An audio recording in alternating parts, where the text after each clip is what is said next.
teenage girl breaks into the apartment next door during a fire evacuation after realizing the family left without their baby. When she reaches the crib through the smoke, what she finds makes her immediately call 911. The sound of baby Mikhail's crying filtered through the paper-thin walls of apartment 4A like a familiar ghost, weaving itself into the fabric of Riley Patterson's evening routine. She paused at the kitchen sink, hands submerged in soapy water that had long since turned cold, and listened to the rhythmic wailing that seemed to echo her own frustration. "Riley, the telly's gone mental again," Jamie's voice carried from the living room, accompanied by the aggressive clicking of the remote control. At 13, her younger brother had perfected the art of making every minor inconvenience sound like a personal catastrophe. "Give it a proper thump on the left side," Riley called back, not moving from her position at the window. Through the grimy glass, she could see into the courtyard below where the building's residents moved through their own evening rituals. Old Mr. Patel from 2C was feeding pigeons again, despite the building manager's repeated warnings. His cough had been getting worse lately, a harsh, rattling sound that seemed to shake his entire frame. The Kozlov family from 4B was just returning from their evening walk. Baby Mikhail bundled in what looked like 3 different blankets despite the mild October weather. Dmitry Kozlov carried a plastic bag from the corner shop, his wife Anna walking beside him with the careful, measured steps of someone perpetually exhausted. Riley had noticed how they always seemed to be looking over their shoulders, as if expecting something unpleasant to materialize from the shadows. "It's still not working," Jamie's complaint pulled Riley back to the present moment. She dried her hands on a dish towel that had seen better days and made her way to the living room, where Jamie was sprawled across their mother's favorite armchair, remote control held above his head like a weapon of last resort. The television screen flickered between static and a blurry image of some reality show, the colors bleeding into each other like watercolors in rain. "Move," Riley said, nudging Jamie's feet aside so she could examine the ancient set. Their mother, Dr. Elena Patterson, had been promising to replace it for months, but hospital wages didn't stretch to luxury items like reliable entertainment. Riley delivered a practiced blow to the television's left side, and the image snapped into sharp focus. The sudden clarity revealed a cooking show where a cheerful presenter was demonstrating how to make beef Wellington, a dish that required more ingredients than Riley typically saw in their kitchen during an entire week. "Brilliant," Jamie muttered, not sounding particularly grateful. "What's for dinner then?" "Beans on toast," Riley replied, already moving toward the kitchen. It was Thursday, which meant their mother would be working late again. Dr. Patterson had been pulling extra shifts at Manchester Royal Infirmary since their father had left 3 years ago, and Riley had long since stopped waiting for her to come home at reasonable hours.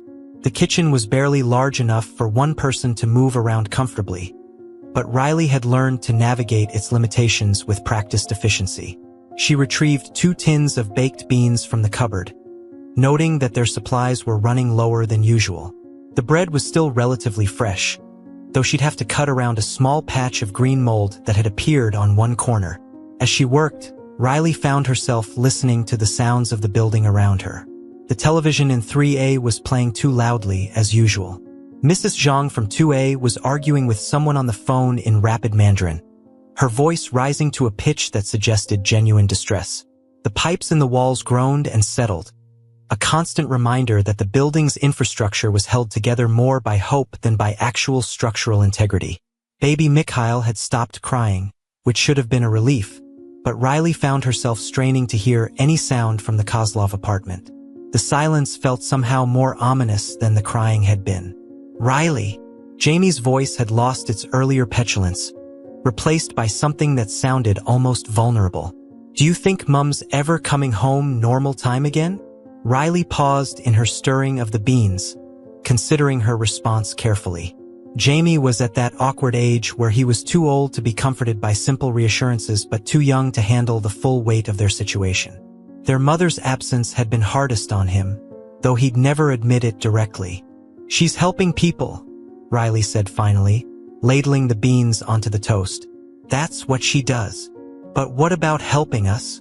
The question hung in the air between them, heavy with implications that Riley wasn't sure she was ready to address. She carried the plates to the small table that served as their dining room, clearing away Jamie's school books and her own college application materials. The applications had been sitting there for weeks, half-completed forms that represented a future she wasn't sure she deserved to want. "Eat," she said, settling into her chair across from Jamie. "And do your maths homework after. I checked your bag. It's due tomorrow." Jamie rolled his eyes but didn't argue. They ate in companionable silence, the television providing a backdrop of cheerful noise that almost masked the loneliness that seemed to permeate their small apartment. Riley's attention was drawn to the window again when she heard voices in the courtyard below. The Kozlov family was returning from what appeared to be a second outing, this time with Anna's mother in tow.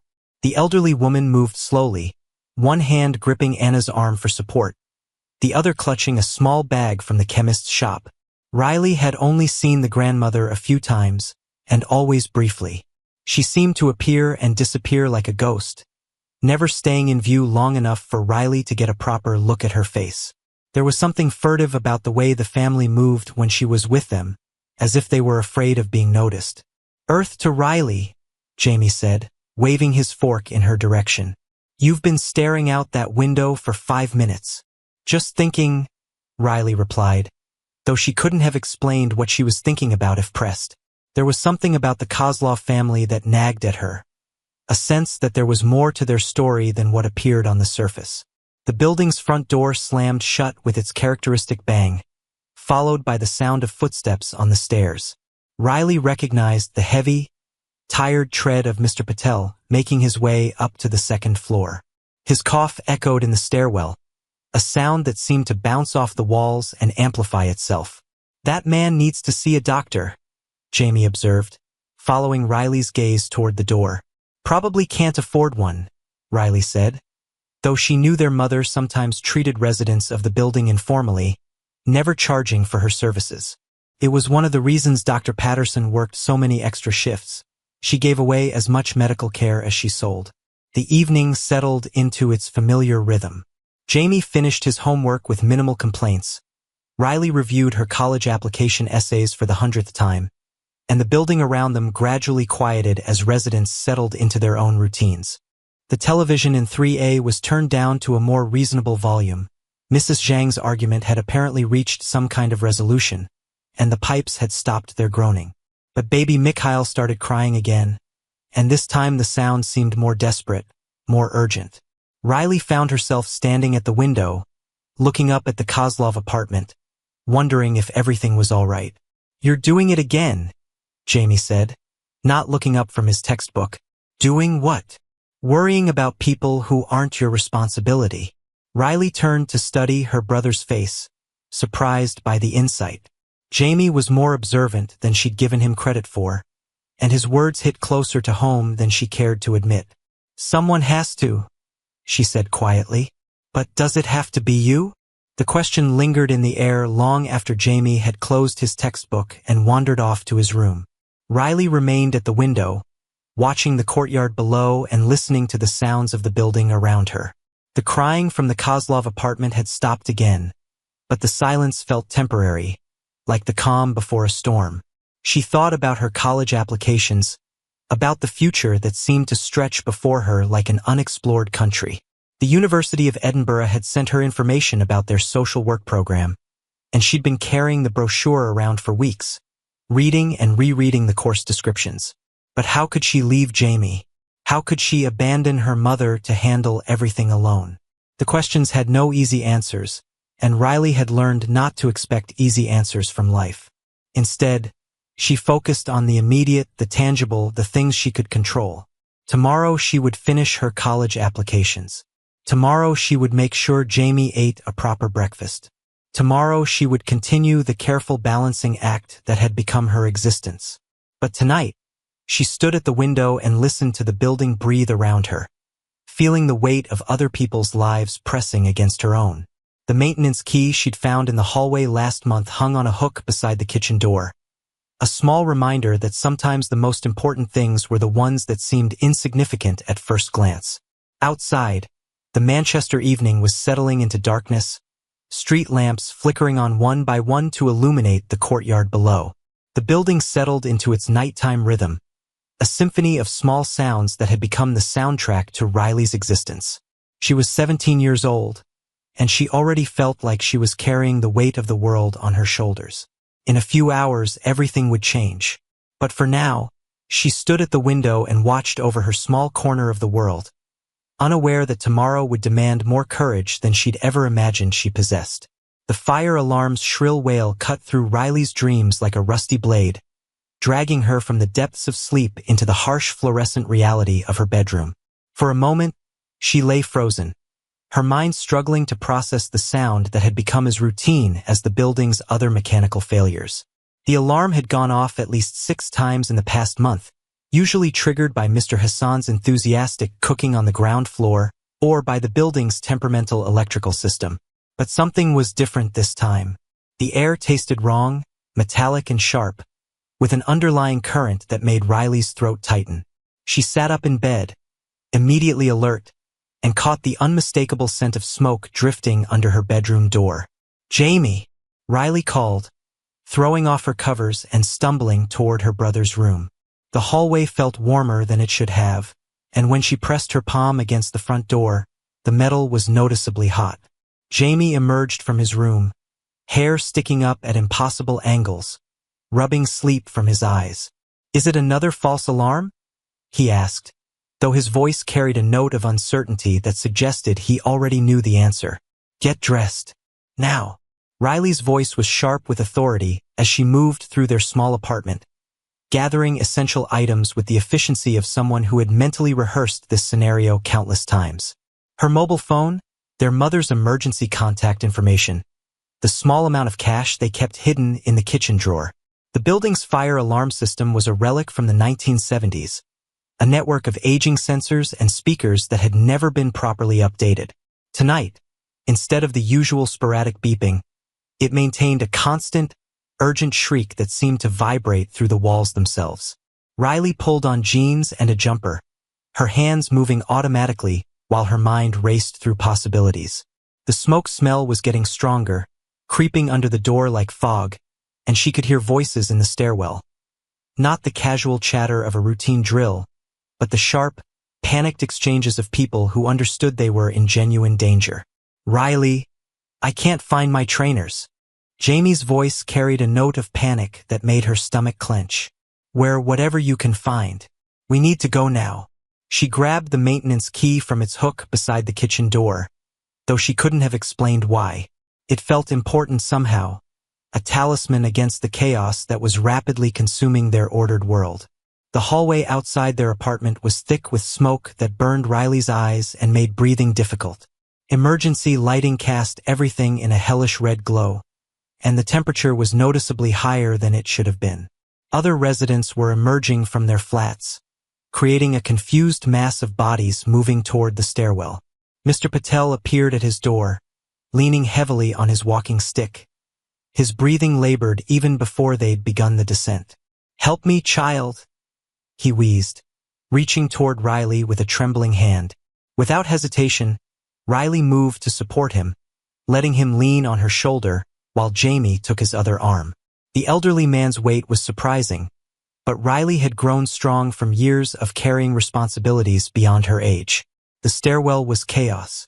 Families with young children, elderly residents moving slowly, everyone trying to descend the narrow steps while smoke continued to pour upward from the building's lower levels. The emergency lighting flickered intermittently, casting dancing shadows that made navigation treacherous. "Stay together," Riley called to Jamie, though the noise made communication difficult. The building's structure seemed to groan around them, settling in ways that suggested serious structural stress. As they descended, Riley found herself automatically taking charge, calling out warnings about broken steps, helping elderly residents, making sure no one was left behind. It was a role she'd never asked for but seemed to fill naturally, her observational skills allowing her to spot problems before they became catastrophic. On the second-floor landing, she caught sight of the Zhang family struggling with their elderly grandmother, who appeared confused and frightened by the commotion. Without thinking, Riley called out instructions in the few words of Mandarin she'd picked up from listening to their arguments through the thin walls. Downstairs. Fire. Quick.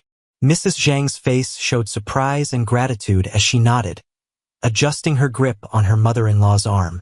The ground floor was organized chaos.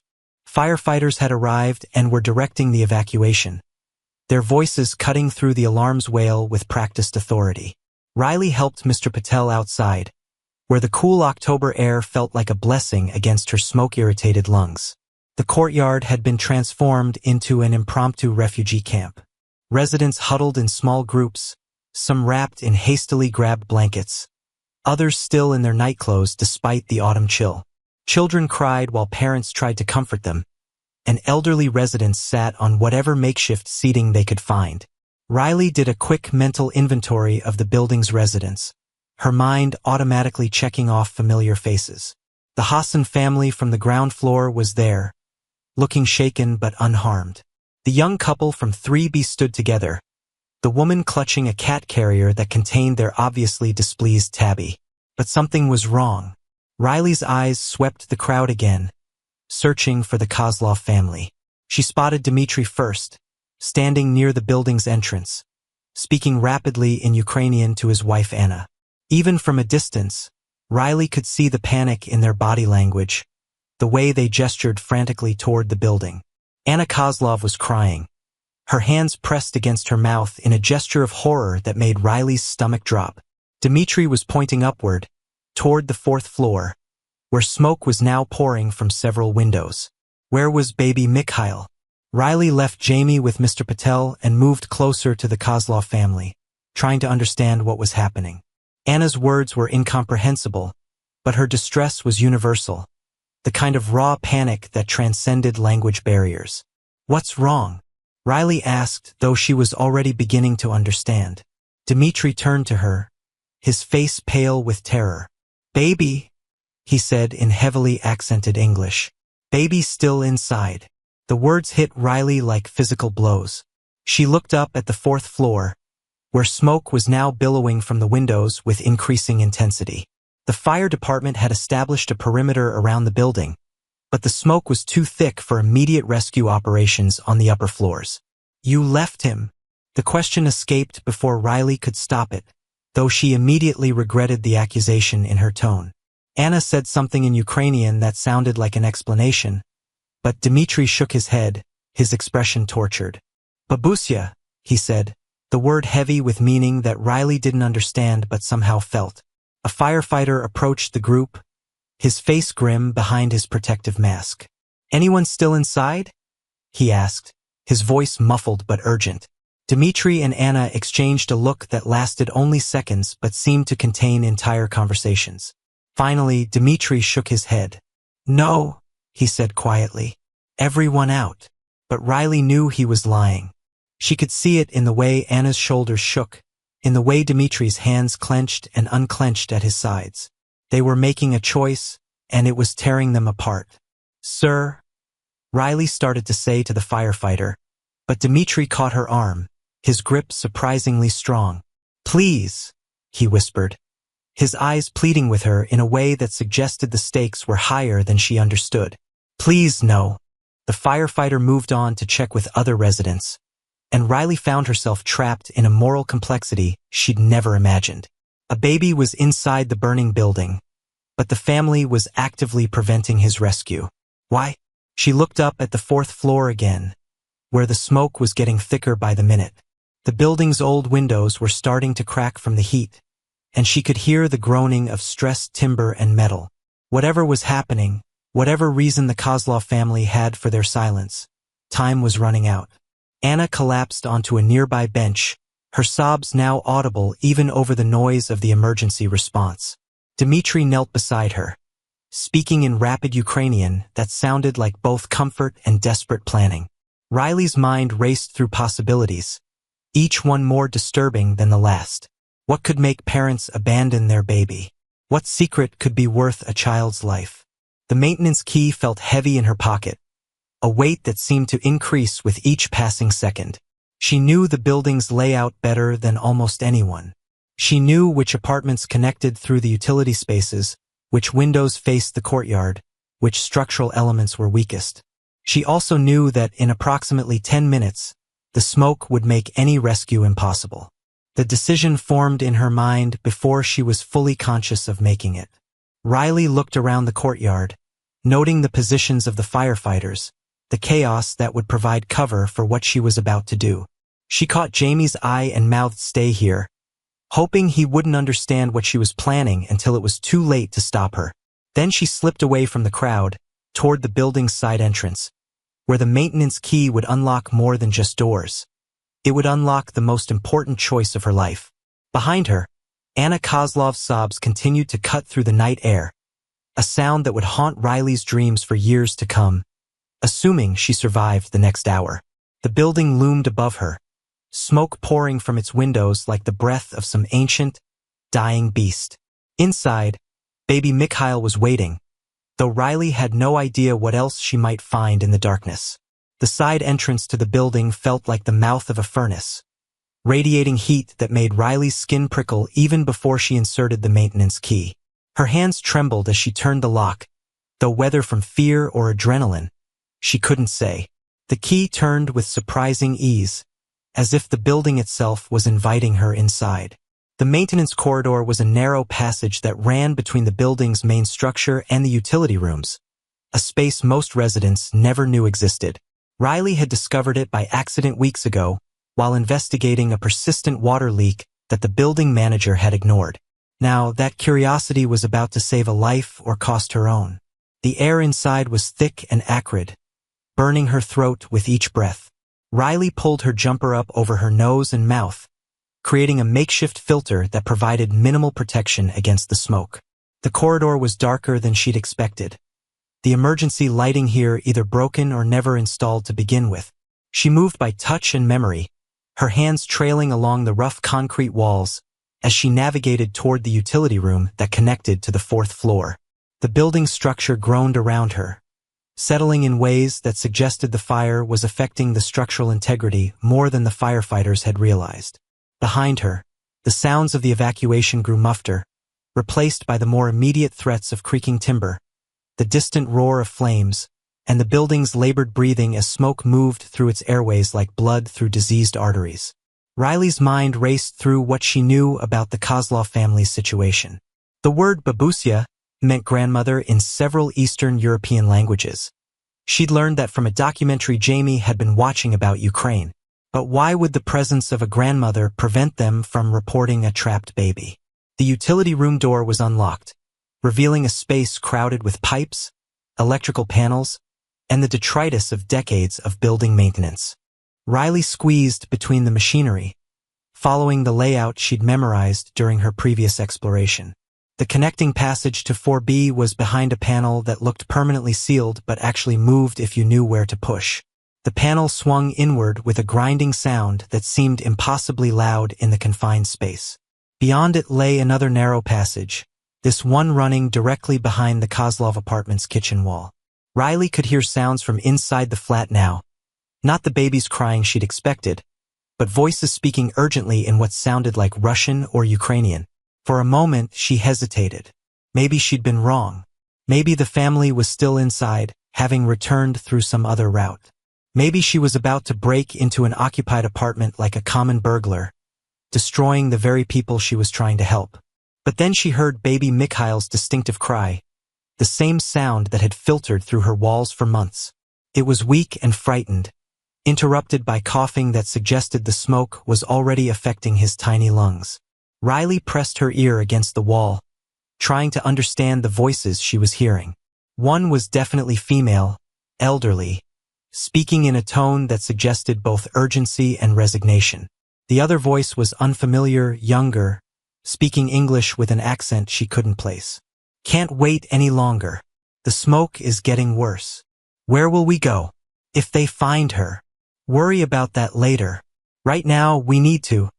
The conversation was interrupted by a crash from somewhere else in the building, followed by shouts from the firefighters below.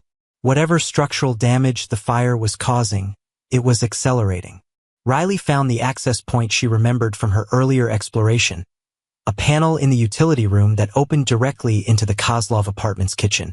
The space was barely large enough for her to squeeze through, but she managed to wriggle into the smoke-filled kitchen of 4B. The apartment was a mirror image of her own, but the layout felt alien in the darkness and smoke. Riley crouched low, remembering advice about smoke rising, and tried to orient herself. The voices were coming from the bedroom area, along with baby Mikhail's increasingly distressed crying. She moved through the small living room, her hands extended to avoid furniture she couldn't see. The smoke was thicker here, making her eyes stream and her breathing labored. The temperature was noticeably higher than in the utility spaces, suggesting the fire was much closer than she'd hoped. As she approached the bedroom area, the voices became clearer. The conversation was happening in English now, probably for the benefit of someone who didn't speak Ukrainian. Need to take him now before the ceiling comes down. Understand why you stayed, but this is madness. Not leaving without you. We've been through too much.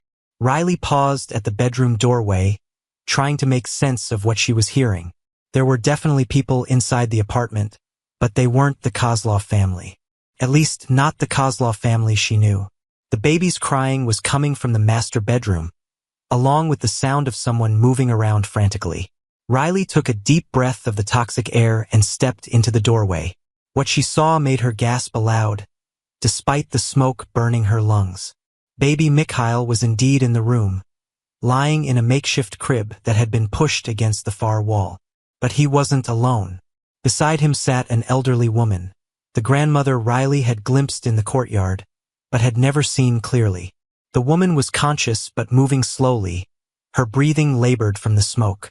And standing beside them both was a young man Riley had never seen before, maybe in his early 20s, with the kind of drawn, desperate expression that suggested he was operating on pure adrenaline and fear. "Who are you?"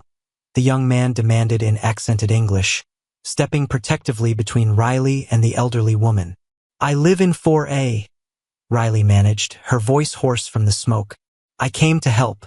The baby, his parents think he's trapped." The young man's expression shifted from suspicion to something approaching relief. "You came through the walls?" "Maintenance corridor," Riley confirmed, moving closer to the crib where baby Mikhail was crying weakly. "We need to get out of here. Now."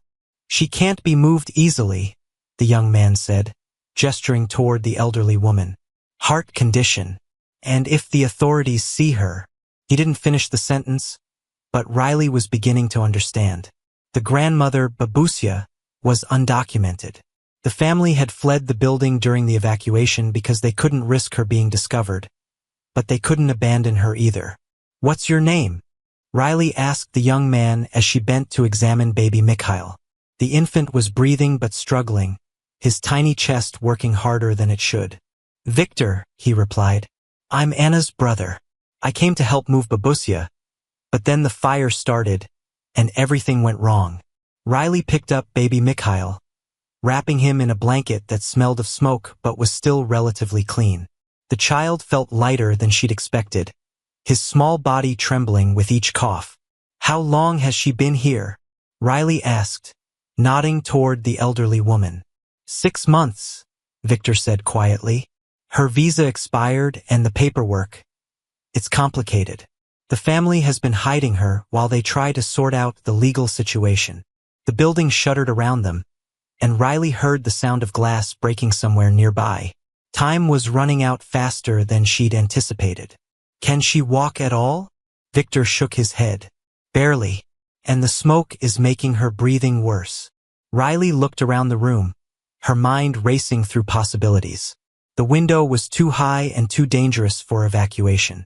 The main door led to a corridor that was probably impassable by now. But there was another option, the same route she'd used to enter. "I know another way out," she said. "But it's not easy, and we'll have to move fast." Victor's eyes showed a glimmer of hope. "Anything is better than staying here." Riley moved to the elderly woman, who looked up at her with surprisingly alert eyes despite her obvious distress. "Babusia," Riley said gently, using the only Ukrainian word she knew. "We're going to help you." The woman said something in Ukrainian that sounded like a question, and Victor translated quickly. "She wants to know if you're an angel," he said, his voice catching slightly. She says angels sometimes come to help when everything seems hopeless. Riley felt tears sting her eyes, though that might have been from the smoke. Tell her I'm just a neighbor, she said. And neighbors help each other. As Victor translated, Riley heard another crash from elsewhere in the building, followed by shouts from the firefighters. Whatever structural damage was occurring, it was accelerating. They had minutes, maybe less, before the building became completely unsafe. We need to go now, Riley said, adjusting her grip on baby Mikhail. The maintenance corridor is narrow, but it leads to a safe exit. Can you carry her? Victor nodded, moving to help his grandmother stand. The elderly woman was frilier than Riley had expected, her movements slow and uncertain. But her eyes were determined, and she seemed to understand the gravity of their situation. Wait, Victor said suddenly. If we leave this way, if we appear outside with her, the authorities will want to know where we came from. They'll realize she was hiding. Riley had been so focused on the immediate crisis that she hadn't considered the aftermath. If they rescued Babusia through an unauthorized route, it would raise questions that could destroy the family's immigration status. Then we'll have to deal with that when it happens, Riley said firmly. Right now, staying here means dying here. Victor looked torn, glancing between his grandmother and the baby in Riley's arms. The moral complexity of the situation was almost unbearable. Save their lives but destroy their future, or respect their secrets and let them burn. The decision was taken out of their hands when a section of the ceiling in the living room collapsed with a thunderous crash, sending a shower of sparks and debris through the apartment. The fire had reached the 4th floor, and they were out of time. Move! Riley shouted, leading the way toward the kitchen and the hidden panel she'd entered through. Behind her, Victor helped Babusia toward what might be salvation, or might be the end of everything they'd worked to build in their new country. In her arms, baby Mikhail had stopped crying, his breathing shallow but steady. Riley pushed through the hidden panel into the utility space, the maintenance key still clutched in her free hand. The corridor that had seemed narrow before now felt impossibly tight with 4 people moving through it, but it was their only chance. As they navigated the dark passage, Riley realized she was about to emerge into the courtyard carrying a baby the world thought was dead, and an elderly woman whose very existence was a secret that could destroy a family. But they would be alive. And sometimes, being alive was the only victory that mattered. The maintenance corridor felt like a nightmare version of the London Underground, dark, suffocating, and filled with the sounds of impending collapse. Riley led the way, baby Mikhail's weight a constant reminder of how much depended on her knowledge of the building's hidden geography.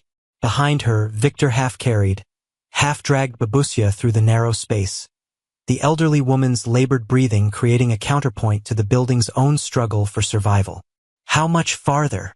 Victor gasped, his voice muffled by the smoke that seemed to follow them through every twist and turn of the corridor. Almost there, Riley replied, though she wasn't entirely certain. The smoke was disorienting, making familiar landmarks difficult to recognize.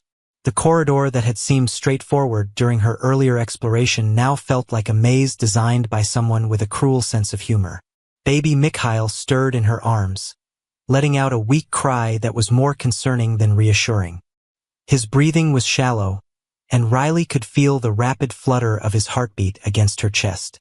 How long could an infant survive in these conditions? The building shuddered around them, and somewhere in the distance, Riley heard the sound of metal buckling. The fire was spreading faster than anyone had anticipated, consuming the structure with an appetite that seemed almost deliberate. Wait, Victor said suddenly, his voice tight with panic. She's not responding. Riley turned carefully in the confined space to see Victor supporting Babusia, whose head had fallen forward onto her chest. The elderly woman's breathing was barely perceptible, and her face had taken on a grayish pallor that was visible even in the emergency lighting. Is she unconscious? Riley asked, fighting down the panic that threatened to overwhelm her carefully maintained composure.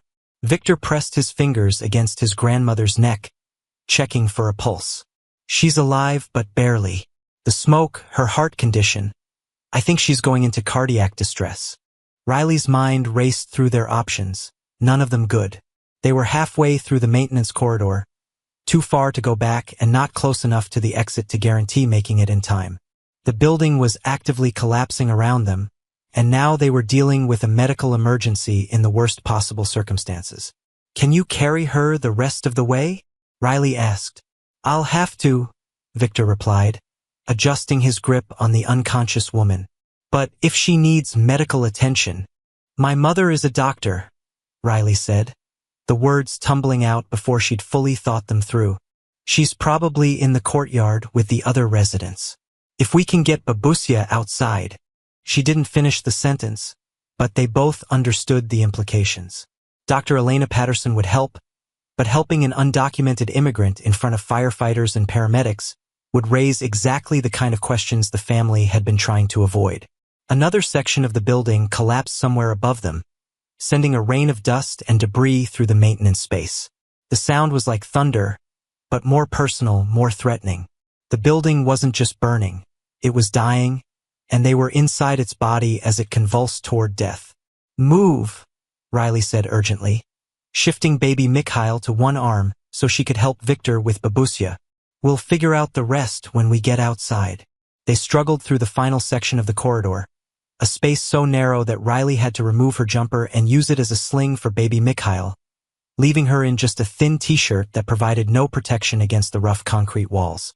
Victor was breathing heavily, but he maintained his grip on his grandmother with the desperate strength that only comes from absolute necessity. The exit panel was just ahead, visible in the dim emergency, lighting like a promise of salvation. Riley fumbled with the mechanism, her hands shaking from adrenaline and smoke inhalation. The panel had seemed easy to operate during her earlier exploration, but now it felt like it was designed to keep people trapped rather than provide escape. "Come on," she muttered, applying pressure to the release mechanism. "Come on, you bloody thing." The panel finally gave way, swinging open to reveal the side alley where the building's maintenance entrance was located. Cool October air rushed into the corridor, carrying with it the sounds of the emergency response. Sirens, shouting voices, the rumble of fire engines. Riley emerged first, baby Mikhail secured in the makeshift sling, followed by Victor, who was now essentially carrying the entire weight of his unconscious grandmother. They stumbled into the alley, their legs shaking from the ordeal, their lungs burning from smoke inhalation. "Riley!" Jamie's voice cut through the chaos like a lifeline. Her brother was running toward them from the direction of the courtyard, his face a mixture of relief and terror. "Where the hell have you been? Everyone thought you were—" He stopped mid-sentence as he took in the scene. Riley covered in soot and debris, carrying a baby that was supposed to be dead, followed by a young man and an elderly woman that no one had seen evacuate. "Get Mom," Riley said urgently. "Now. The old woman needs medical attention." Jamie's eyes widened as he processed what he was seeing, but years of following Riley's instructions in crisis situations kicked in. He turned and ran back toward the courtyard without asking questions. Victor lowered Babusia to the ground, cradling her head in his lap. The elderly woman's breathing was extremely shallow, and her lips were taking on a bluish tinge that suggested serious oxygen deprivation. "She's not going to make it without help," Victor said, his voice breaking. "But if the paramedics see her, if they start asking questions about who she is, where she came from—" Riley looked down at baby Mikhail, who was breathing more easily in the fresh air but still showed signs of smoke inhalation. Then she looked at Babusia, whose life was literally slipping away while they debated the consequences of saving it. The choice, when it came, felt inevitable rather than difficult. "Victor," Riley said quietly. "What's her real name?" "Svetlana," he replied. "Svetlana Kozlov. And she's been living in the apartment for 6 months?" Victor nodded, understanding what Riley was asking. "The family has been caring for her while they work with immigration lawyers. Her visa expired, but they're trying to get it renewed based on her medical needs and family circumstances." Riley absorbed this information, her mind already working through the implications. In approximately 30 seconds, Dr. Elena Patterson would arrive with paramedics and firefighters. Whatever happened next would determine not just whether Babusia lived or died, but whether the entire Kozlov family's future in Britain would survive. The sound of approaching footsteps made the decision urgent. Riley could hear her mother's voice, sharp with professional concern, followed by the heavier footfalls of emergency responders. "Listen to me carefully," Riley said to Victor. "When they ask what happened, tell them the truth about everything except where you found her. Say she collapsed in the courtyard during the evacuation, and you brought her here to get away from the crowd. Can you do that?" Victor's eyes showed understanding and gratitude. "What about the baby?" Riley looked down at Mikhail, who was beginning to show more signs of alertness. "Leave that to me." Dr. Elena Patterson rounded the corner of the alley at a run, followed by 2 paramedics and a firefighter. Riley's mother took in the scene with the rapid assessment skills that had made her one of Manchester's most respected emergency physicians. "What's the situation?" Dr. Patterson asked, already kneeling beside Babushka and checking her vital signs. "Elderly woman, approximately 70 years old, collapsed during evacuation," Riley reported with a calm she didn't feel. "Possible cardiac event complicated by smoke inhalation. She's been unconscious for about 5 minutes." Dr. Patterson's hands moved with practiced efficiency, checking pulse, breathing, and responsiveness. "Do we know her medical history?" Victor spoke up, his English becoming more accented under stress. "Heart condition. She takes medication, but I don't know the names." "Right," Dr. Patterson said, signaling to the paramedics. "Let's get her on oxygen and prep for transport. This is serious, but treatable if we move fast." As the paramedics took over Babushka's care, Dr. Patterson finally focused on Riley, taking in her soot-covered appearance and the baby in her arms. "Riley Catherine Patterson," her mother said, using the full name that indicated serious trouble was coming. "What exactly have you been doing?" Before Riley could answer, Dmitri and Anna Kozlov appeared at the mouth of the alley, having apparently been alerted by the commotion. Anna's face went through a rapid series of emotions as she saw baby Mikhail alive in Riley's arms, followed by the sight of her mother receiving medical care. "Mikhail!" Anna cried, rushing forward with her arms outstretched. Riley handed over the baby, watching as Anna examined her son with the desperate thoroughness of a mother who had thought she'd lost everything.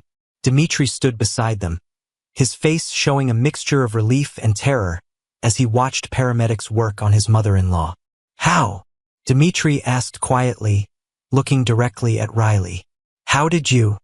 "She found them in the maintenance area," Victor said quickly, sticking to the story they'd agreed upon. "The baby was crying, and the old woman had collapsed. Your neighbor brought them to safety." Dr. Patterson was listening to this exchange with the sharp attention of someone who suspected there were more layers to the story than what was being revealed. Her eyes moved between Riley, Victor, and the Kozlov family, clearly noting details that didn't quite add up. "The maintenance area?" one of the firefighters asked, his voice carrying professional concern. "Civilians shouldn't have been in there during an emergency." Riley felt the weight of multiple gazes focusing on her, each carrying different implications. The firefighter was concerned about safety protocols. Her mother was concerned about her daughter's reckless behavior. The Kozlov family was concerned about their secrets being exposed. "I used to explore the building," Riley said carefully. "I knew about the access routes that others might not. When I realized people were trapped, I thought I could help. It was the truth as far as it went." But Riley could see in her mother's expression that Dr. Patterson knew there was more to the story. Much more. The paramedic working on Babushka looked up with cautiously optimistic news. "She's responding to oxygen therapy. Pulse is stabilizing. We need to get her to hospital for proper cardiac evaluation, but I think she's going to make it." Anna burst into tears, clutching baby Mikhail against her chest while Dmitri put his arms around both of them. Victor's relief was visible as the tension finally began to drain from his shoulders. But Riley noticed that her mother was still watching her with the kind of focused attention that suggested this conversation was far from over. "We'll need to get statements from everyone involved," the firefighter said, pulling out a notebook. "Standard procedure for this kind of incident." Riley felt Victor stiffen beside her, understanding what formal statements might mean for his family's situation. The rescue was complete, and everyone was alive, but the real challenge was just beginning. As the paramedics prepared to transport Babushka to the hospital, Dr. Patterson moved closer to Riley, her voice low enough that only her daughter could hear. "We need to talk," she said quietly. "About a lot of things, it seems." Riley nodded, understanding that her actions tonight had consequences that extended far beyond the immediate rescue. She had saved 3 lives, but in doing so, she had opened doors that might have been better left closed. The building behind them continued to burn, sending smoke into the Manchester sky like a signal that nothing would ever be quite the same again. The hospital waiting room at Manchester Royal Infirmary felt like a strange purgatory where time moved differently than in the real world. Riley sat in an uncomfortable plastic chair, still wearing the same soot-stained clothes from the fire, watching her mother navigate between her professional duties and her parental concerns with the precision of someone who had spent years balancing impossible demands. 3 hours had passed since the ambulance had brought Babushka to the emergency department. 3 hours of questions, forms, and the careful dance of providing medical information without revealing too much about circumstances that couldn't bear close scrutiny. Victor had proven surprisingly adept at this balance, providing just enough detail about his grandmother's condition to ensure proper treatment while avoiding specifics about living arrangements or documentation status. "The cardiac specialist wants to keep her for observation," Dr. Patterson said, settling into the chair beside Riley. The combination of smoke inhalation and the stress-induced cardiac episode could have long-term effects. "She'll need to stay at least 48 hours. Riley nodded, understanding the implications without needing them spelled out. 48 hours of hospital records, insurance questions, and the kind of bureaucratic attention that undocumented immigrants spent their lives trying to avoid. "Where are the others?" Riley asked, though she suspected she knew the answer. "Victor is with the family in the children's ward," her mother replied. "Baby Mikhail is being treated for smoke inhalation, but he should be fine. Anna hasn't left his side since they brought him in." Dr. Patterson's tone was carefully neutral, but Riley could hear the underlying questions. Her mother was too experienced with emergency situations not to recognize when the official story didn't quite align with the medical evidence. Babies didn't just appear in maintenance corridors during building fires, and elderly women with serious heart conditions didn't simply collapse in courtyards without witnesses. "Mom," Riley began, then stopped, unsure how to frame the conversation she knew they needed to have. "The immigration officer will be here in the morning," Dr. Patterson said quietly, saving Riley from having to find the words. "It's routine when someone without proper documentation receives emergency treatment. They'll want to interview everyone involved." Riley felt her stomach drop. "What will happen to them?"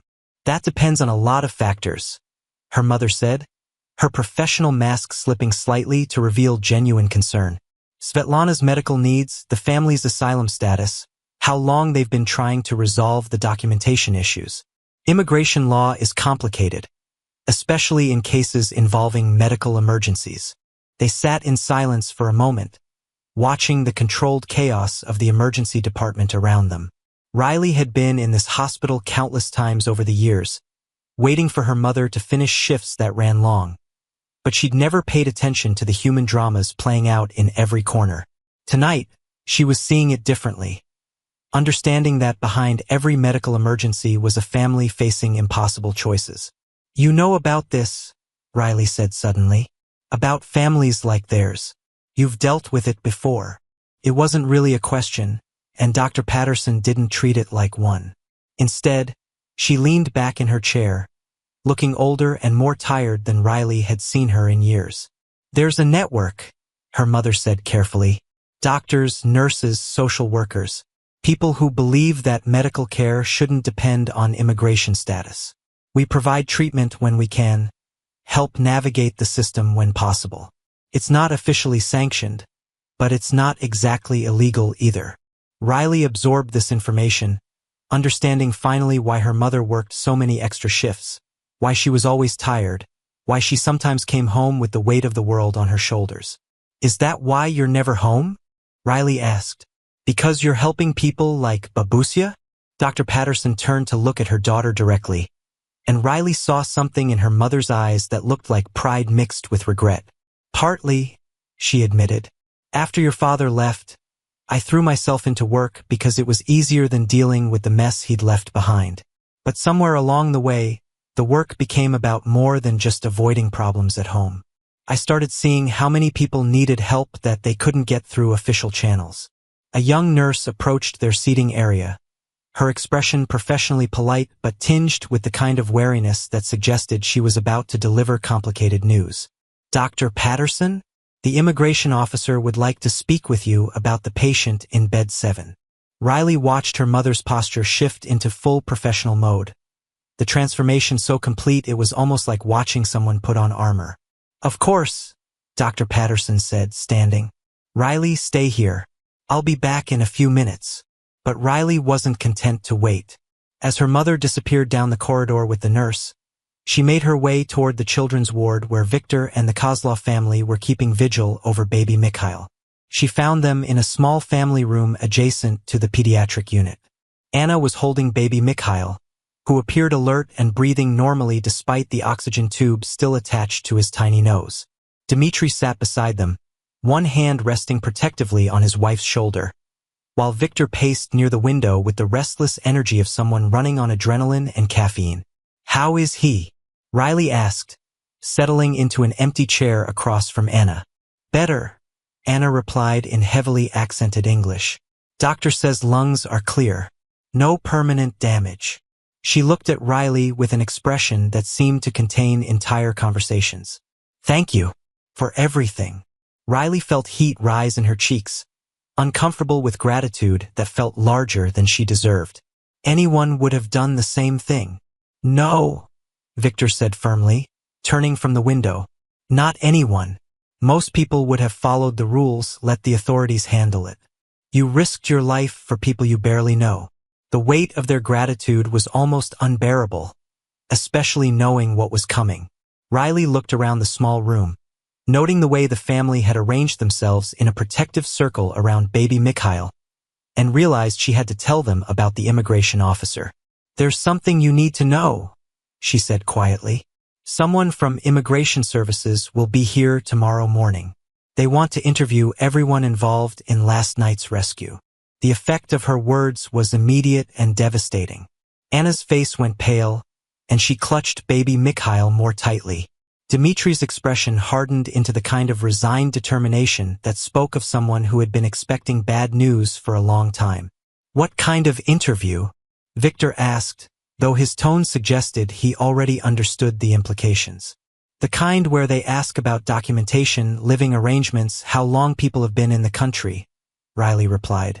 My mother says it's routine for emergency situations involving undocumented immigrants. Dmitri stood abruptly, moving to the window where Victor had been pacing. We knew this could happen, he said, his voice carrying the weight of months of careful planning suddenly collapsing. We hoped the legal process would be resolved before anything like this occurred. What legal process? Riley asked, though she suspected she was about to learn more about the family's situation than she was prepared to handle. Victor and Dmitri exchanged a look that seemed to contain an entire conversation. Finally, Dmitri nodded, and Victor moved closer to Riley, his voice dropping to barely above a whisper. Anna's asylum case is still pending, he explained. She fled Ukraine with Mikhail when the situation became dangerous for her specifically. She was a journalist who reported on government corruption. The asylum process is taking longer than expected, and Babusia's tourist visa expired while they were waiting. Riley felt pieces of a puzzle clicking into place. So she's been hiding while you wait for Anna's case to be resolved. Exactly, Victor confirmed. If Anna gets asylum, Babusia can apply for family reunification. But if the authorities discover her before the primary case is decided, he didn't need to finish the sentence. Riley understood that Babusia's undocumented status could jeopardize Anna's asylum case, potentially leading to the deportation of the entire family. There has to be something we can do, Riley said, though she had no idea what that might be. Anna spoke up, her voice quiet but determined.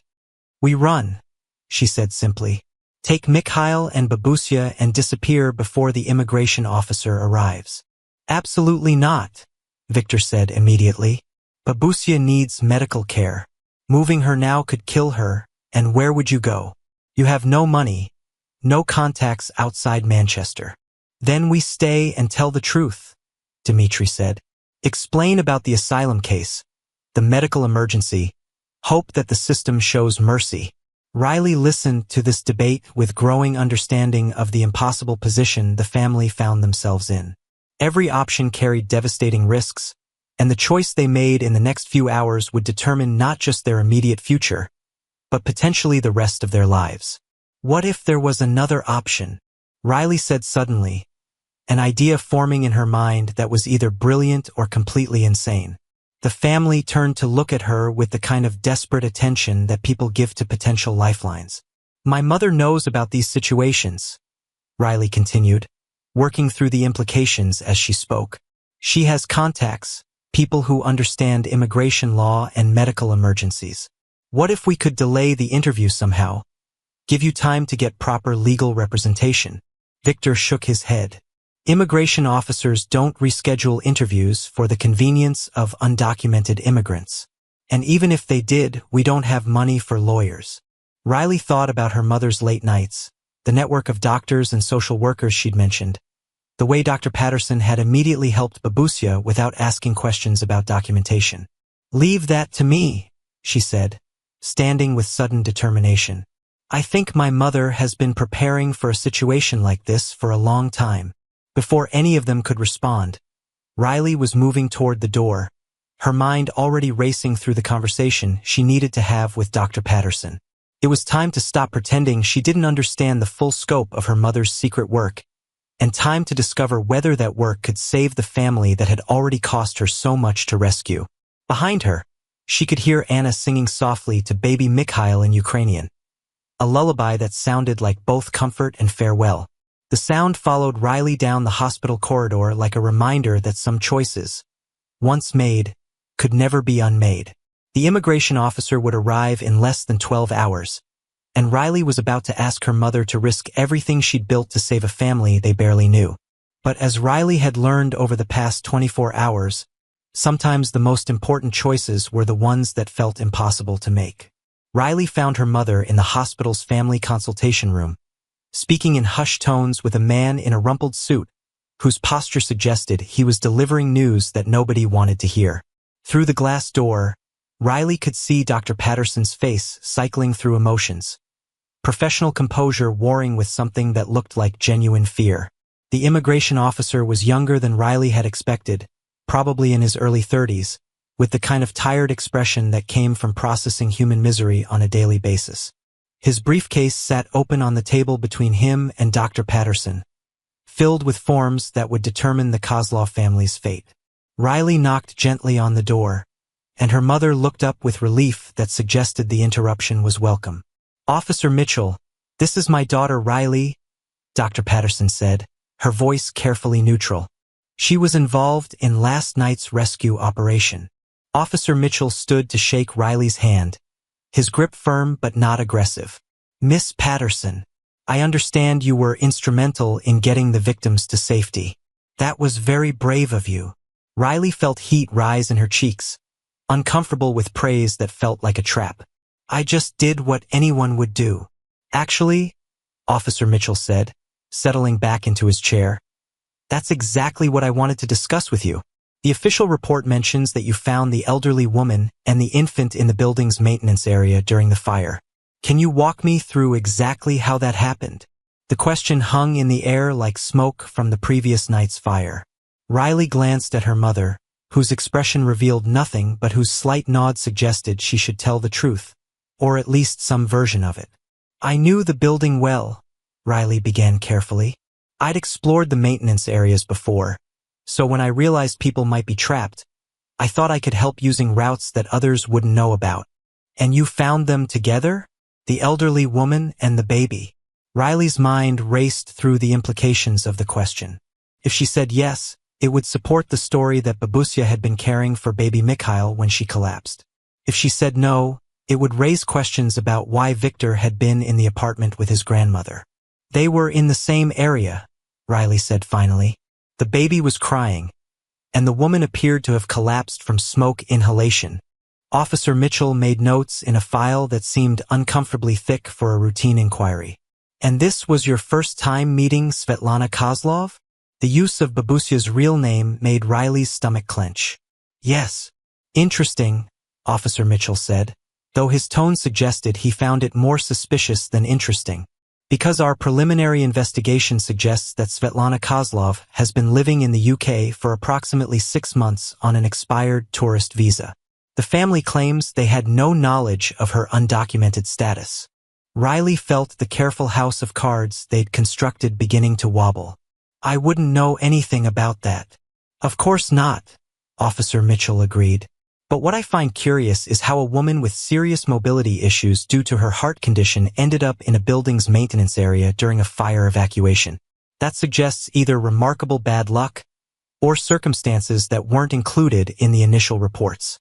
Dr. Patterson leaned forward slightly, her professional mask slipping to reveal protective mother underneath. Officer Mitchell, my daughter risked her life to save people last night. I'm not sure what you're implying, but I'm not implying anything, Dr. Patterson, Officer Mitchell interrupted gently. I'm simply trying to understand the sequence of events that led to 3 people being discovered in an area where they shouldn't have been, by someone who happened to know about access routes that most residents wouldn't be aware of. Riley realized that Officer Mitchell was much more perceptive than his tired demeanor suggested. The inconsistencies in their story were becoming apparent under professional scrutiny, and she had to make a choice that would affect not just the Kozlov family, but her mother's secret network as well. Can I speak with you privately?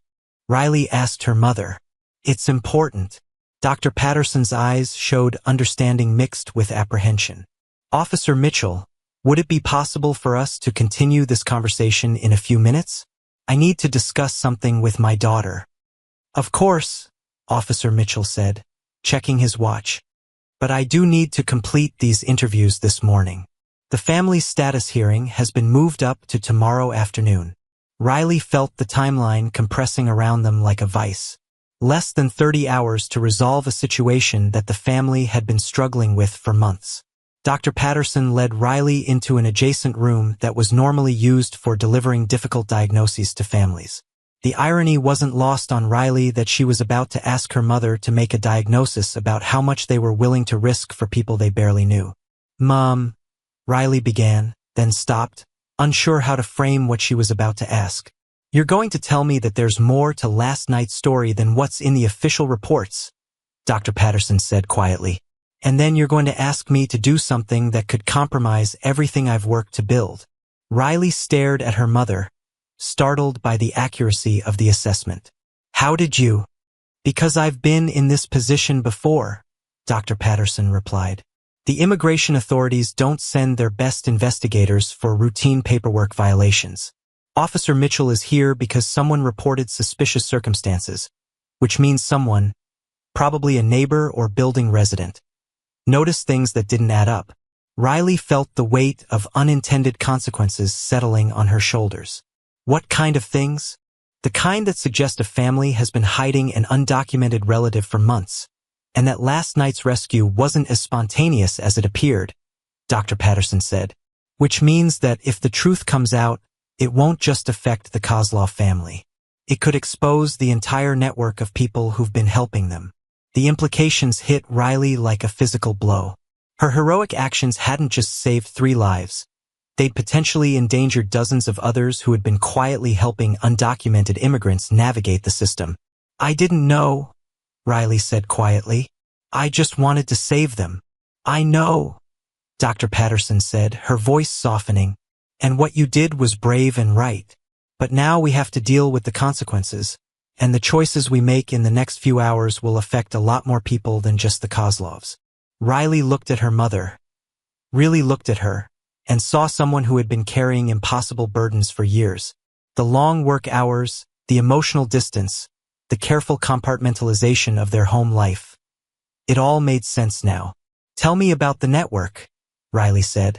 Dr. Patterson moved to the window, looking out at the Manchester skyline as if the answers might be written in the urban landscape. "It started about 5 years ago," she began. "A colleague asked me to treat a child who'd been injured in a playground accident. The family was undocumented, afraid to go to a hospital because they thought they'd be reported to immigration. The child could have died from internal bleeding, while her parents debated whether medical care was worth the risk of deportation." Riley listened as her mother described the gradual development of an informal network: doctors who provided off-the-books treatment, nurses who didn't ask questions about insurance, social workers who helped families navigate legal processes, teachers who ensured children received education regardless of their parents' documentation status. "We don't advertise what we do," Dr. Patterson continued. "We don't keep records that could be subpoenaed. We operate on trust and word-of-mouth referrals. It's not perfect, but it keeps families together and children healthy." "And if Officer Mitchell discovers this network?" Dr. Patterson's expression grew grim. "Criminal charges for those of us who've provided undocumented assistance. Deportation for the families we've helped. Destruction of a system that's taken years to build and that dozens of families depend on for survival." Riley felt the weight of the decision pressing down on her.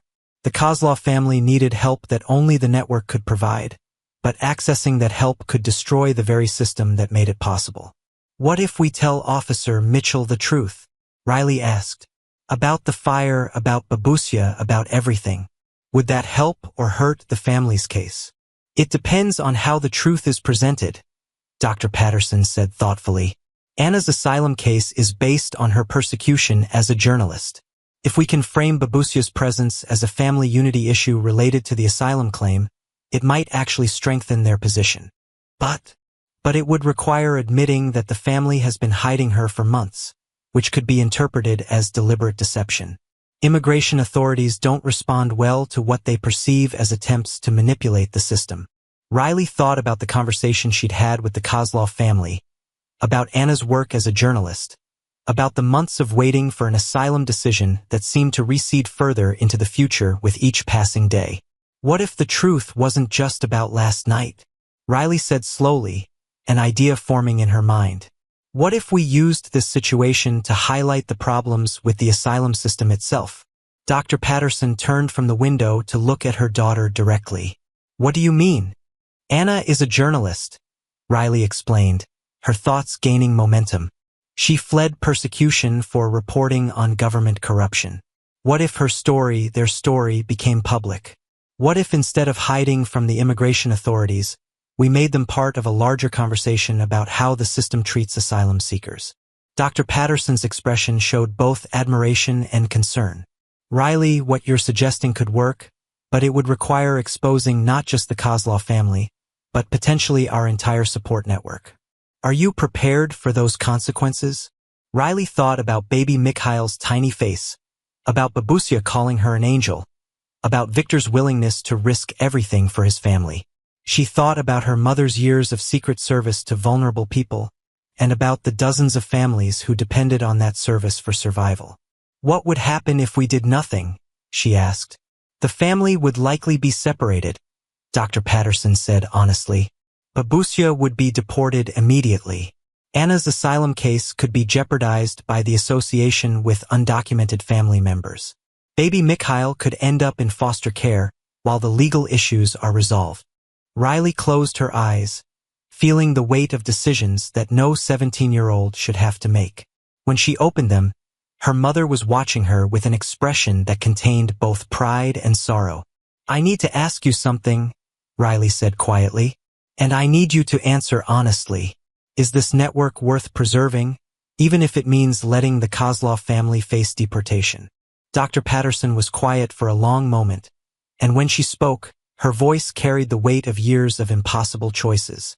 2 months ago, the network helped a family whose 8-year-old son needed emergency surgery for appendicitis. Last month, we provided prenatal care for a woman whose documentation had been delayed by bureaucratic errors. Last week, we helped a teenager get mental health treatment after witnessing violence in his home country. She paused, meeting Riley's eyes directly. "The network saves lives every week. But so do individual acts of courage, like what you did last night. Sometimes we have to choose between systemic change and immediate help, and both choices have consequences we have to live with. Riley understood that her mother wasn't going to make this decision for her. The choice and the responsibility for its consequences would be hers alone.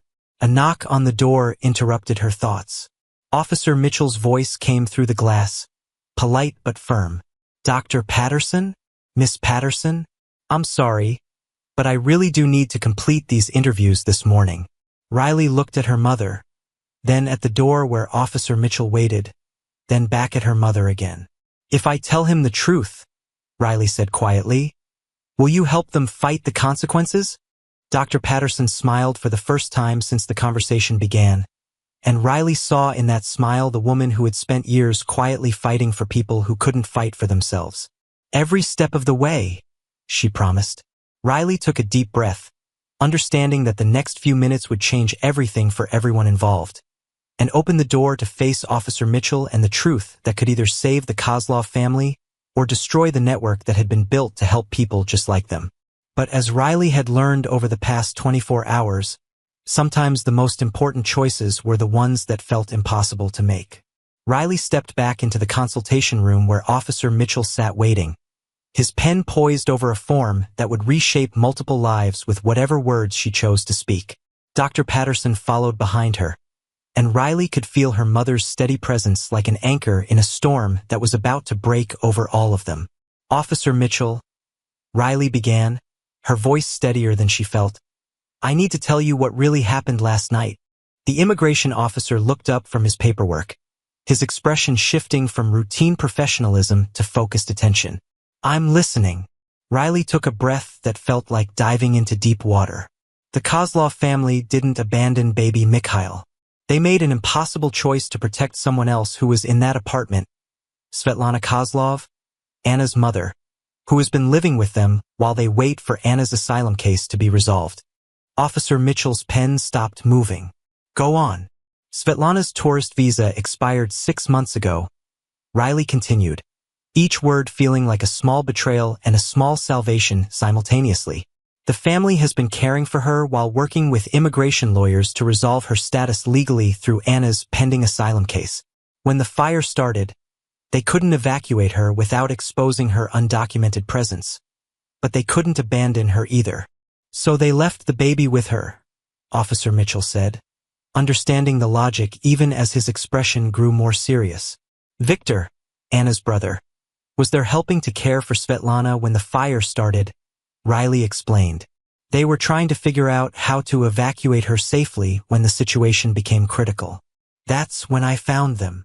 Officer Mitchell was taking notes rapidly now, his previous casual demeanor replaced by the focused intensity of someone processing information that would require significant paperwork and multiple phone calls. "Miss Patterson," he said, looking up from his notes, "you're telling me that you knowingly assisted in concealing an undocumented immigrant during an emergency situation?" Riley felt her mother tense beside her, understanding that this question carried legal implications that extended far beyond immigration issues.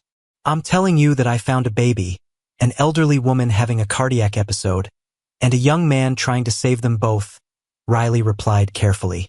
"I helped get them to safety. What their documentation status was didn't seem relevant when they were about to die in a fire." Officer Mitchell studied Riley's face for a long moment, then made additional notes before setting down his pen entirely. "Miss Patterson, Dr. Patterson," he said formally, "I need to inform you that providing assistance to undocumented immigrants, particularly in ways that help them avoid detection by authorities, can be considered a federal offense under certain circumstances." Riley felt her heart rate spike, understanding that her decision to tell the truth might have legal consequences she hadn't fully considered. However, Officer Mitchell continued, "Emergency medical and rescue assistance is generally protected under Good Samaritan provisions, regardless of the immigration status of those being helped." Dr. Patterson leaned forward slightly. "What does that mean for the family's case?" Officer Mitchell reopened his file, scanning through documents that Riley couldn't see from her angle. "Anna Kozlov's asylum case is actually quite strong," he said. Her background as a journalist reporting on government corruption provides clear evidence of persecution. The delay in processing has been due to backlog issues, not problems with her claim. Riley felt a flicker of hope, though Officer Mitchell's serious expression suggested there were complications ahead. The issue is Svetlana's undocumented status, he continued. Normally, visa overstays during pending asylum cases are handled with more flexibility, especially for immediate family members. But the concealment aspect complicates things significantly. What kind of complications? Dr. Patterson asked. Officer Mitchell was quiet for a moment, consulting additional paperwork that seemed to contain information beyond what Riley had provided. The family's case came to our attention not because of last night's events, he said finally, but because someone reported suspicious activity at their apartment building several weeks ago. Neighbors had noticed an elderly woman who appeared to be living in the building, but wasn't on any official resident lists. Riley felt her stomach drop. Someone in their building, someone who lived alongside the Kozlov family, had reported them to immigration authorities. Who? Riley asked, though she wasn't sure she wanted to know the answer. I can't disclose that information, Officer Mitchell replied, but the report included details about the family's living arrangements that suggested they were hiding an undocumented relative.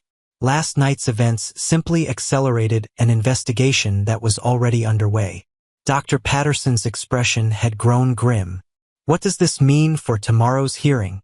The hearing will proceed as scheduled, Officer Mitchell said, but the judge will now have to consider not just Anna's asylum claim, but also the circumstances of Svetlana's undocumented presence and the family's decision to conceal it.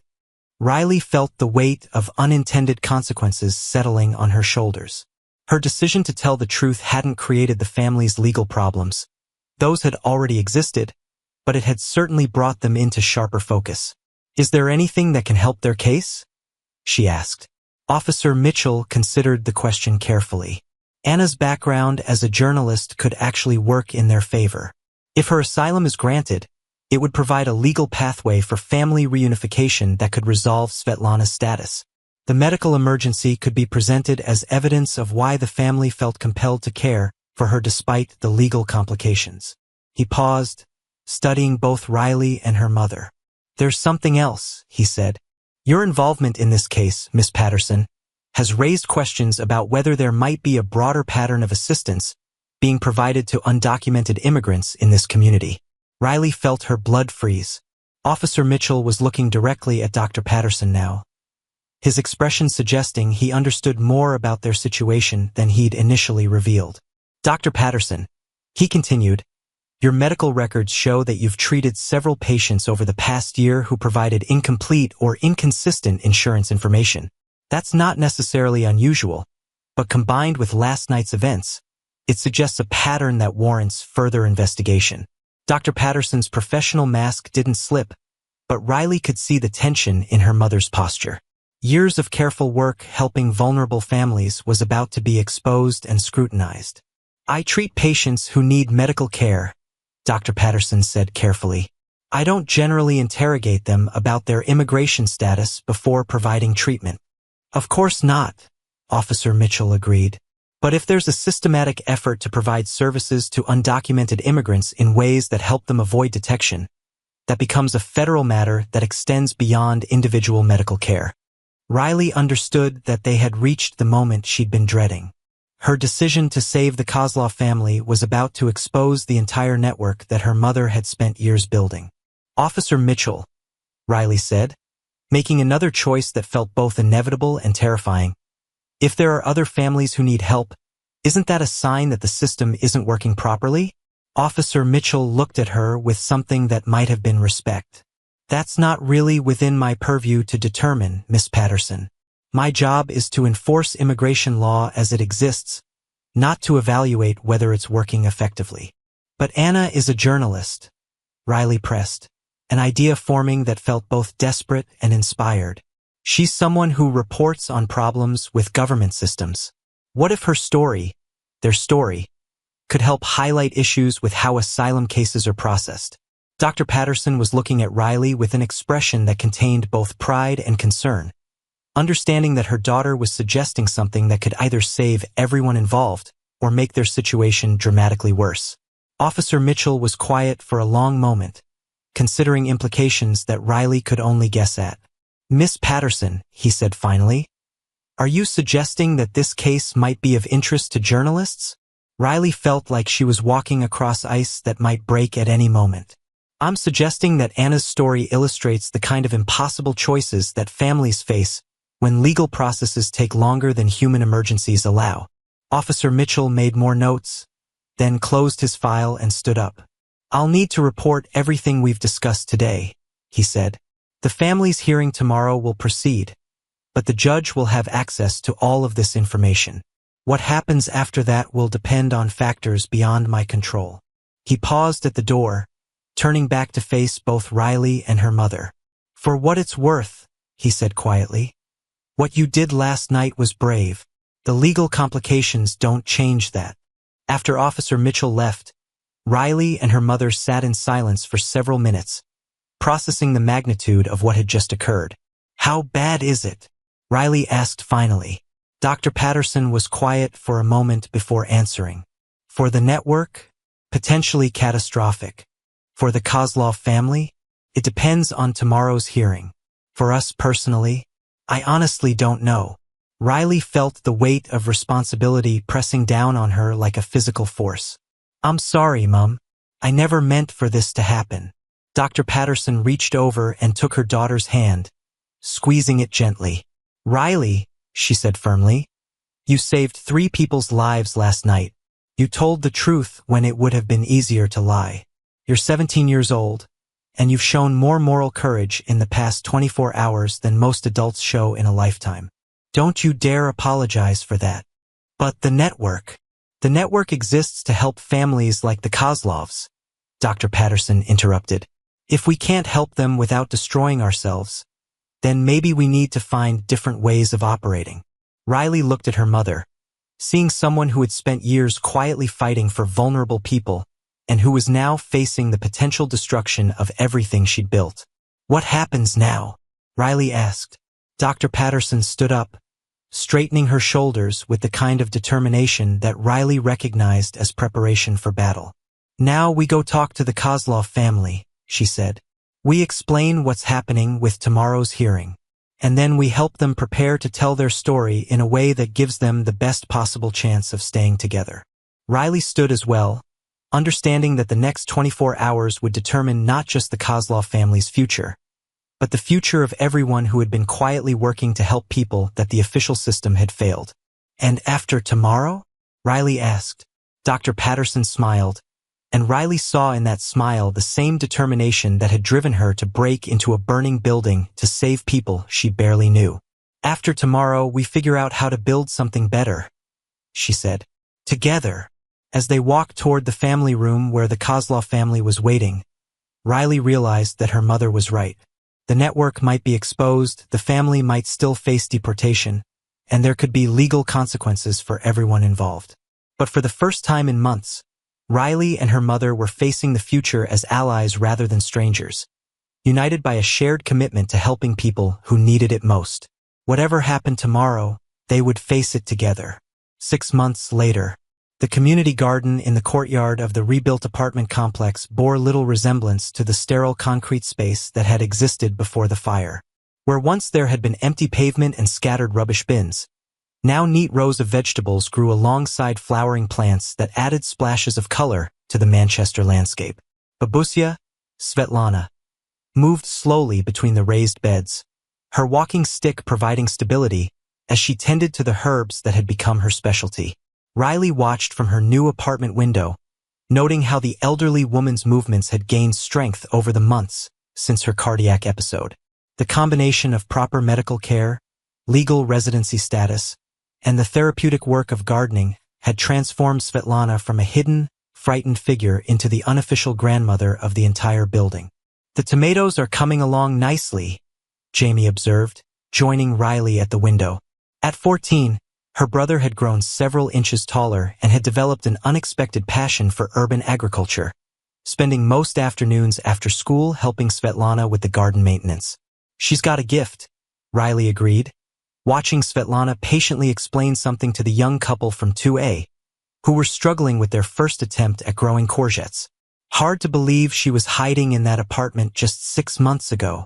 The immigration hearing had been unlike anything Riley had expected. Instead of the sterile bureaucratic proceeding she'd imagined, it had become something approaching a public forum on the failures of the asylum system. Anna's background as a journalist had indeed proven crucial, but not in the way any of them had anticipated. The morning of the hearing, Anna had made a decision that surprised everyone involved. Instead of trying to minimize the family's situation, she had contacted several of her former colleagues in international journalism, explaining her story and the broader issues it represented. By the time they arrived at the immigration court, 3 reporters and a documentary filmmaker were waiting outside. The system forced us to choose between my mother's life and our legal status, Anna had told the assembled media. That's not a choice any family should have to make in a country that claims to value human rights. The judge, confronted with a case that had suddenly acquired significant public attention, had taken the unusual step of calling for a brief recess to consult with higher authorities.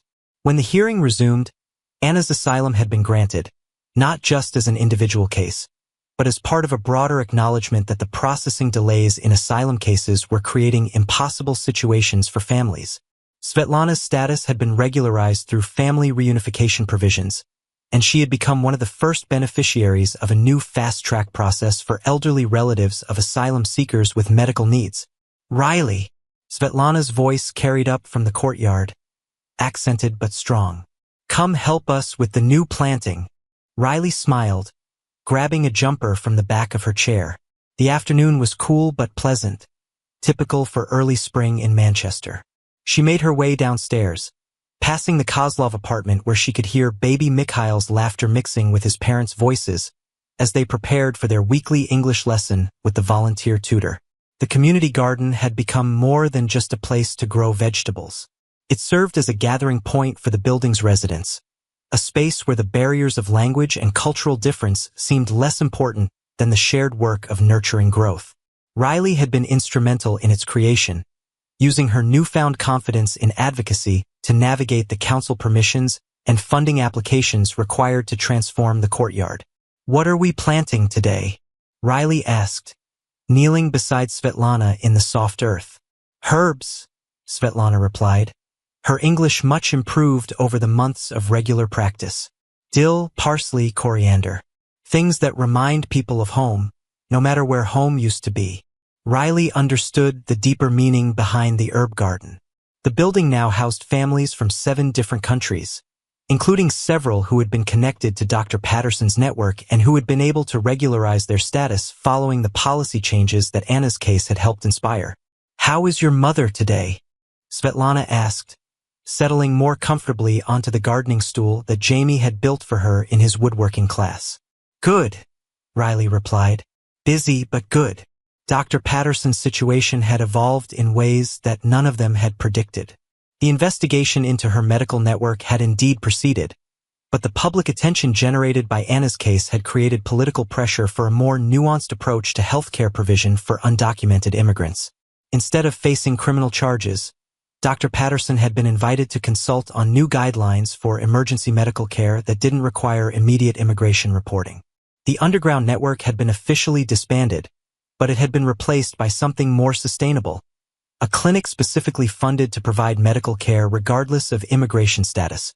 With Dr. Patterson as its director, the transition hadn't been easy, requiring months of legal consultations, policy development, and political negotiations, but it represented a shift from hidden assistance to acknowledged responsibility. She's at the clinic until 7 tonight, Riley continued, pressing seeds into the prepared soil. But she'll be home for dinner. We're trying this new thing where we actually eat meals together. Svetlana chuckled, understanding the significance of that simple statement. The restoration of family dinners had been one of the unexpected benefits of Dr. Patterson's career transition. With her work now officially recognized and properly funded, she no longer needed to maintain the exhausting secrecy that had defined her previous efforts.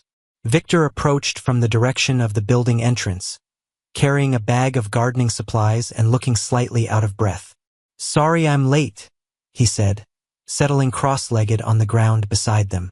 The university lecture ran longer than expected. Victor's situation had also evolved dramatically over the months. His presence during the fire had initially complicated the family's legal case, but Anna's asylum grant had provided a pathway for him to apply for student visa status. He was now enrolled in a master's program in social work at the University of Manchester, with a focus on refugee support services. "How are the studies going?" Riley asked, genuinely interested. Victor's academic work had become a source of valuable insights for the ongoing policy discussions around immigration and social support. "Challenging," Victor admitted, "but good. I'm working on a research project about community-based integration programs. The garden here has become one of my case studies." Riley looked around the courtyard, noting how the space had indeed become a model for something larger. The success of the community garden had attracted attention from housing organizations and immigration support groups throughout Manchester.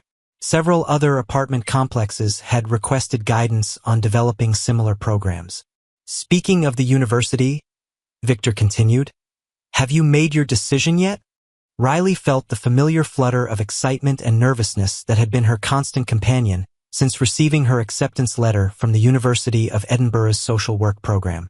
The letter had arrived 3 weeks after the immigration hearing, carrying with it the promise of the future she'd been afraid to want. "I think so," Riley said, surprising herself with the certainty in her voice. "I'm going to accept." Svetlana looked up from her planting, her weathered face creasing into a smile. "This is good news. You will help many people." Riley had struggled with the decision for months, torn between her desire for education and her sense of responsibility to her family and community. But the events of the past year had taught her that the best way to help people was often to develop the skills and knowledge to create systemic change rather than just responding to individual crises. "What changed your mind?" Victor asked, recognizing that this was a significant shift from Riley's previous uncertainty. Riley considered the question, looking around at the garden that had grown from nothing, at the building that had been rebuilt stronger than before, at the community that had formed in the aftermath of crisis. "I realized that what happened last winter, the fire, the rescue, everything that followed, wasn't really about one heroic moment," she said slowly. "It was about building something that could help prevent other families from facing the same impossible choices." She gestured toward the building around them, where she could see other residents going about their afternoon routines, children doing homework in the improved common areas, elderly residents reading in the new library space, young families preparing dinner in apartments that now felt like homes rather than temporary shelters. "The real work isn't in dramatic rescues," Riley continued. "It's in creating systems that don't require people to risk their lives to help each other." Victor nodded, understanding the insight that had taken Riley months to articulate. "And you think university will help you build those systems?" "I think university will teach me how other people have tried to build them," Riley replied. "What worked, what didn't, and what might be possible that hasn't been tried yet." Svetlana reached over and patted Riley's hand with fingers that still bore the calluses of decades of gardening in Ukrainian soil. "Smart girl," she said approvingly. "But don't forget, systems are made of people, and people need to know that someone cares about them as individuals, not just as problems to be solved." Riley felt the wisdom in those words, understanding that her future work would need to balance the policy-level changes she wanted to create with the personal connections that made those changes meaningful. The sound of footsteps on the courtyard path interrupted their conversation.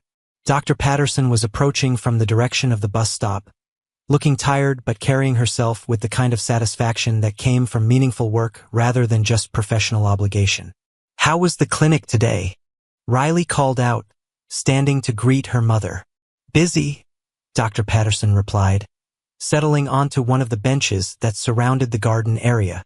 "We saw 43 patients, including a family that was just referred to us by the new Immigration Support Center. 6-year-old with asthma who hadn't been able to get proper medication because of insurance complications." Dr. Patterson's transformation over the past months had been as significant as Riley's own growth.